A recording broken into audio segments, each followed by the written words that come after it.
Yes, so hello everyone, Hitesh here. Today, we're gonna talk about a web series called Lucifer. काफ़ी time से मेरे पास में money heist 2 और इसी के साथ काफ़ी सारी वेब सीरीज़ की डिमांड आ रही थी, मगर आप सभी ने मुझे लूसीफर के बारे में इतने सारे कमेंट्स करे तो फाइनली लूसीफर तो आनी बनती ही थी। और अब आप मुझे कमेंट्स करके ज़रूर बताइएगा कि आप में से वो कौन कौन था जिसने मुझे लूसीफर की डिमांड की थी। सो विदाउट वेस्टिंग टाइम चलिए आते हैं इस कहानी की मेन स्टोरी लाइन की तरफ। इस कहानी की शुरुआत होती है लूसीफर से, जिसे स्वर्ग से निकाल कर नर्क में भेज दिया जाता है अनंत काल तक शासन के लिए, जब तक कि उसने वेकेशन का नहीं डिसाइड किया होता है। यानी कि अब लूसीफर मॉर्निंग स्टार ने नर्क से निकलकर धरती पर आकर छुट्टियां मनाना स्टार्ट कर दिया होता है।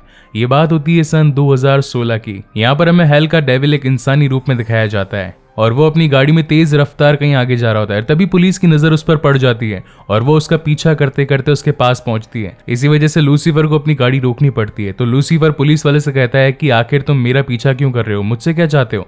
तो पुलिस वाला कहता है कि तुम अपनी गाड़ी काफी तेज भगा रहे हो, तुमने शहर के रूल्स तोड़े। तो लूसीफर कहता है कि क्या तुमने कभी रूल्स नहीं तोड़े। तब वहां पर वो पुलिस वाला हिप्नोटाइज होकर अपनी सारी गुनाह, अपनी सारी सच्चाई उससे कह देता है। हालांकि वो कहना तो नहीं चाहता था, मगर वो उसे ये बता देता है कि मैंने भी कई बार अपनी गाड़ी के रूल्स तोड़े और तेज स्पीड में गाड़ी चलाई है, फुल वॉल्यूम में हॉर्न को बजाकर। इस बात से लूसीफर हंसने लगता है और पैसे निकालता है और उसे पूछता है कि क्या तुम्हें पैसे चाहिए। तो पुलिस वाला कहता है कि हाँ, मुझे इसकी जरूरत है, मगर नेक्स्ट टाइम से गाड़ी थोड़ी स्लो चलाना। और इसके बाद में लूसीफर एक क्रीपी स्माइल देकर वहां से निकल जाता है और पहुंचता है खुद के बार में। वहां पर हमें हेल की एक और डीमन दिखाई जाती है जिसका नाम होता है मेजकिन, जिसे हर बार लूसीफर मेज नाम से बुलाता है। मेज लूसी से कहती है कि आखिर तुम ये इंसानी काम छोड़कर वापस नर्क में कब जाओगे, क्योंकि वहां पर तुम्हारी जरूरत है। तुम मेरी बात क्यों नहीं मान रहे हो, मेरी बात को समझ रहे क्यों नहीं हो। और तभी वहां पर सारा समय धीमा हो जाता है और तभी वहां पर इस कहानी के एक और कैरेक्टर की एंट्री होती है जिसका नाम होता है अमेनिडील। वो बेसिकली लूसीफर का भाई होता है और वो उसे धमकाता है। वो कहता है कि हमारे पिता तुम पर ज्यादा मेहरबान नहीं होंगे, अब अगर तुम्हारी जान बचाना चाहते हो तो जितना जल्दी हो सके वापस से नर्क में आ जाओ, क्योंकि तुम नहीं जानते कि बिना नर्क के देवता के नर्क के अंदर क्या क्या हो रहा है। मगर लूसीफर उसकी कोई बात नहीं मानता और उसे वहां से जाने के लिए कह देता है। इसके बाद में लूसीफर एक लड़की से मिलता है, उसका नाम होता है डलाइला, और वो डलाइला से बातें करने लगता है। तो डलाइला कहती है कि मैं काफी ज्यादा परेशान हूँ। तब वहां पर लूसीफर कहता है कि तुमने तो लाइफ चुनी थी, सेक्स, तस्वीरें और काफी सारा पैसा, अब तुम इनसे परेशान क्यों हो। तो डलाइला कहती है कि कुछ लोग ऐसे हैं जो मुझे परेशान कर रहे हैं, मैं तुम्हारी मदद चाहती हूँ। तो लूसीफर कहता है मैं तुम्हारी मदद कर सकता हूँ, लेकिन इसके बदले में मुझे कुछ चाहिए। तो डलाइला कहती है कि वो क्या है। तो लूसीफर कहता है कि मैं बस तुमसे यही चाहता हूँ कि तुम कभी बिखरना मत। और इसके बाद में वो दोनों अपनी गाड़ी में बैठकर कहीं जा रहे होते हैं, मगर तभी एक इंसान उन पर गोलियां चलाना शुरू कर देता है। अब क्योंकि लूसीफर तो इमॉर्टल होता है, इसलिए उस पर गोलियों का कुछ असर नहीं होता, मगर वहीं डलाइला जान से मारी जाती है। वहीं कुछ ही दूरी पर उसकी गाड़ी भी टकरा जाती है और वो भी जान से मारा जाता है। लेकिन लूसीफर में उसे फिर से जिंदा करने की ताकत थी और वो उसे फिर से जगाता है, उससे पूछता है कि आखिर तुमने उस पर गोलियां क्यों चलाई। तो वो कहता है कि मैंने उसे पैसों की वजह से मारना चाहा, और ये कहकर वो फिर से मर जाता है। उसी रात वहां पर दो डिटेक्टिव पहुंचते हैं, जिनमें से एक का नाम होता है क्लॉइड डेकर और उसके पति का नाम होता है डैन एस्पिनोजा। वो दोनों इसी केस के ऊपर अपनी कार्यवाही कर रहे होते हैं। तो वहां पर क्लोई कहती है कि तुम कोई काम तो मेरे लिए छोड़ो, इस काम को मैं देखना चाहती हूँ, तुम इसके अंदर अपनी टांग मत अड़ाना। और इस हादसे की छानबीन करते हुए वो सीधा पहुंच जाती है लूसीफर के पास में और वो उससे पूछती है कि क्या तुम चश्मदीद गवाह थे उस वारदात के। तो लूसीफर कहता है कि हाँ, ये सारी वारदात मेरे सामने हुई थी। तो वो कहती है कि गोलियां तो फिर तुम पर भी चली होगी, पर तुम पर उसका असर क्यों नहीं हुआ। तो लूसीफर कहता है कि मैं इमॉर्टल हूँ, न जाने तुम इंसान ये बात कब समझोगे। हालांकि उस वक्त तो क्लोई को उसकी बातें कुछ समझ में नहीं आती है, तो वो उससे कहती है कि इस बारे में मैं तुमसे बाद में बात करूंगी, और ये कहकर वो वहां से चली जाती है। अगले दिन लूसीफर एक शादी को अटेंड करता है जहां पर दो जोड़े आपस में शादी कर रहे होते हैं। तो लूसीफर उस आदमी को धमकाने लगता है, उसका नाम होता है जिमी बांस। वो उससे कहता है कि तुमने पैसों के लालच में तुम्हारी बेस्ट फ्रेंड डलाइला को जान से मार दिया, आखिर तुमने ऐसा क्यों किया। तो वहां पर जिमी कहता है कि आज मेरी शादी है, मेरी शादी को बर्बादी में मत बदलो।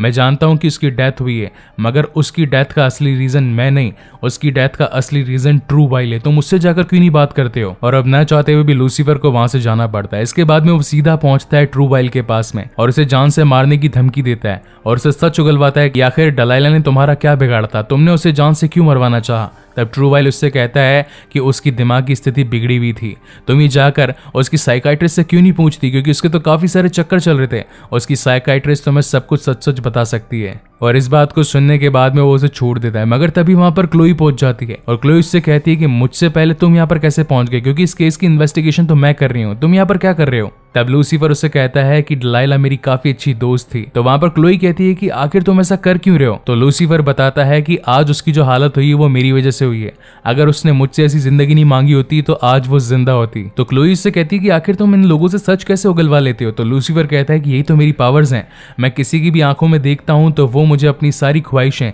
अपनी सारी सच्चाइयां बताने लगता है। चलो ठीक है, मैं तुम पर भी ट्राई करता हूं। और वो उससे पूछता है कि आखिर तुम्हारी क्या ख्वाहिश है। मगर थोड़ी देर बाद में जब उसका उस पर कुछ असर नहीं होता तो वो काफी ज्यादा कंफ्यूज हो जाता है, क्योंकि आज तक कभी ऐसा हुआ ही नहीं था। लूसीफर किसी से भी बात करता है, उसकी आंखों में घूर कर देखता, सच्चाई पूछता तो हर इंसान उससे वो बातें शेयर कर देता, मगर उन सभी का क्लोई पर कुछ असर ही नहीं हो रहा था। और थोड़ी देर बाद में उन्हें उस साइकाइट्रिस्ट के बारे में भी पता चलता है। तब वो साइकाइट्रिस्ट से मिलने जाते हैं जिसका नाम होता है लिंडा मार्टिन। मगर तब वहां पर लूसीफर कहता है कि उसे पेनी लेन्स के नाम से जाना जाता है, और इसी के साथ अब वो उसके पास जाने लगते हैं। मगर तभी वहां पर क्लोई को एक कॉल आता है, वो होता है उसकी बेटी के स्कूल से। कॉल पर बताया जाता है कि आपकी बेटी का एक लड़की के साथ में झगड़ा हुआ है और आपको अब भी एंड टू एंड स्कूल आना पड़ेगा। वहां पर उसका पति डैन भी मौजूद होता है और वो दोनों आपस में लड़ने लगते हैं। तो लूसीफर कहता है कि तुमसे बड़ा ढक्कन तो मैंने कभी नहीं देखा, तुम दोनों इतने बड़े हो फिर भी एक छोटी बच्ची के सामने लड़ रहे हो। यहाँ पर हमें क्लोई की बेटी भी दिखाई जाती है जिसका नाम होता है ट्रेक्सी एस्पिनोजा। और अब वो दोनों से घर छोड़कर अपने केस की इन्वेस्टिगेशन में फिर से लग जाते हैं और सीधा पहुंचते हैं पेनी लेन्स के पास में। वहां पर वो उससे पूछताछ करते हैं कि तुम डलाइला के बारे में क्या जानती है। तो पहले तो पेनी लेन्स उन्हें बताने से मना कर देती है, मगर जब लूसीफर अपनी आंखों से उसे घूरता है और कहता है कि तुम्हारी इच्छा क्या है मुझे बताओ, तो उसकी नज़रों में था कि वो लूसीफर के साथ में सेक्स करना चाहती है।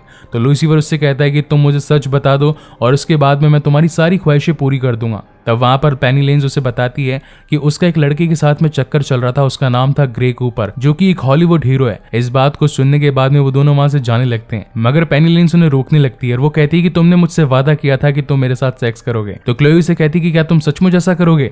तो वहां पर लूसीफर कहता है कि मैंने वादा किया तो वो तो मुझे करना ही पड़ेगा, मगर अभी मुझे यहाँ से जाना है पेनी, इसलिए मैं वापस आऊंगा और अपना काम पूरा जरूर करूंगा, मैं अपने वादे कभी नहीं तोड़ता। और इसी के साथ अब दोनों पहुंच जाते हैं ग्रे कूपर के पास में, जो कि एक हॉलीवुड एक्टर होता है। और उससे पूछताछ करने के बाद में उन्हें पता चलता है कि उसके हाथ में भी सेम टू सेम एक वैसी ही महंगी घड़ी है जो कि वारदात के वक्त उस आदमी के हाथों में थी। वो दोनों ही घड़ियां काफी महंगी और सेम टू सेम मैच कर रही थी। तो लूसीफर उससे सच्चाई पूछता है कि आखिर डलाइला को तुमने जान से क्यों मारा। तो वो कहता है कि मैं डलाइला से प्यार जरूर करता था, मगर मैंने लेने की कोशिश नहीं करी।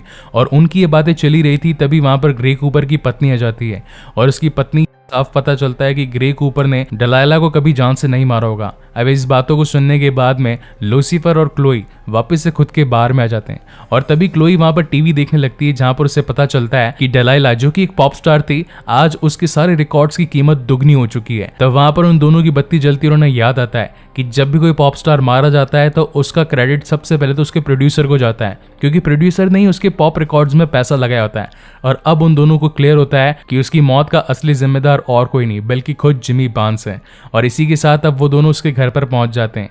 वहां पर जिमी बार्न्स अपनी एक रिकॉर्डिंग कर रहा होता है और तभी वहां पर लूसीफर उससे कहता है कि आखिर तुमने उसे जान से मारने की कोशिश क्यों की। तो जिमी कहता है कि वो मुझे परेशान कर रही थी, मुझे शादी के लिए बात थी, जबकि मैं उसके साथ में नहीं रहना चाहता था, इसीलिए मैंने एक किराए के गुंडे को हायर किया। मेरे पास पैसे नहीं थे, इसलिए मैंने उसे अपनी महंगी घड़ी दे दी और उससे डलाइला को जान से मरवा दिया। इस बात को सुनने के बाद तो अब लूसीफर का दिमाग और ज्यादा सरक जाता है और वो उसे मारने के लिए आगे बढ़ता है, मगर तभी उसके हाथों से गोली चल जाती है और वो गोली सीधा जाकर लगती है क्लोई को। तो वहां पर लूसीफर क्लोई को बचाता है और कहता है कि मुझे बस 2 मिनट दो, मुझे एक अधूरा काम पूरा करना है।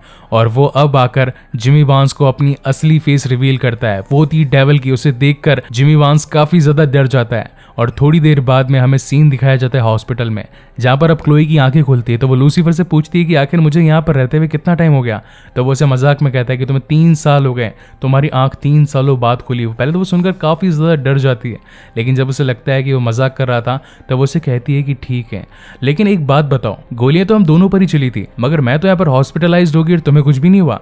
तो लूसीफर कहता है कि तुम इस बात को कब समझोगी कि मैं इमॉर्टल हूं। और तभी उनकी बेटी ट्रिक्सी भी वहां पर आ जाती है। अब उन दोनों को बातें करता छोड़ लूसीफर वापस से अपने बार में आ जाता है और जैसे ही वो अपनी गाड़ी पार्क करता है तभी वहां पर उसका सौतेला भाई अमेनिडील वहां पर पहुंच जाता है। जैसे ही वो वहां पर आता है वहां का समय धीमा हो जाता है और वो उससे कहता है कि अब भी तुम्हें मैं एक मौका दे रहा हूँ, तुम्हारे पास में एक डील है, अगर तुम अब भी नर्क में वापस चले गए तो मैं तुम्हें जान से नहीं मारूंगा। मगर तब वहाँ पर लूसीफर कहता है कि भाड़ में जाओ और मेरे को परेशान करने कभी मत आना। और इसके बाद लूसीफर अपने काम यानी कि अपने वादे को पूरा करने के लिए पहुंचता है सीधा लिंडा मार्टिन के पास में। और इसी के साथ ये एपिसोड यहीं पर खत्म होता है। सो गाइज, आपको ये वीडियो कैसा लगा प्लीज मुझे लाइक और कमेंट करके जरूर बताइएगा। और अगर पहली बार इस चैनल पर आए तो इसे जरूर सब्सक्राइब भी कीजिएगा।